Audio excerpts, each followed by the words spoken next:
রুমটা 102 নম্বর। এই বিছানা, এখানে একটা আয়না আছে, এসি। এই যে ভাই দাঁড়িয়ে, ভাইয়ের হেঁটে দিল, কারণ আছে, ভাই একটা সারপ্রাইজ দেবে আমাদের। এই টিভি, এখানে বেসিন, আর এই হচ্ছে আমাদের ওয়াশরুমটা। ঠিক আছে, পরিষ্কার পরিচ্ছন্ন গিজারের ব্যবস্থা আছে। এই যে আমরা বেরিয়েছি এখন। কি করতে বেরিয়েছি বাবু? কি করতে? বাল ছিঁড়তে না, বলো না কি করতে, সত্যি কথা বলো। ভাই এখন বলছে মদ খাবে, এবারে হেঁটেই। কি হলো? এখানে কিছু একটা ছিল, হ্যাঁ, হট করে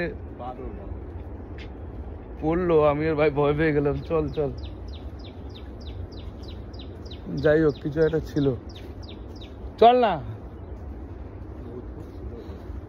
ভূত ছিল মনে হয়, আমাদের মদ খাওয়া শুনে মনে হয় ওটা পড়ে গেছে। যাই হোক, তো মদের দোকান খুঁজে আর পাচ্ছি না, হেঁটেই যাচ্ছি ওরা গরমের মধ্যে। এত মদ খাওয়া শেষ মালগুলো। তো আমাদের রুমটা দেখালাম।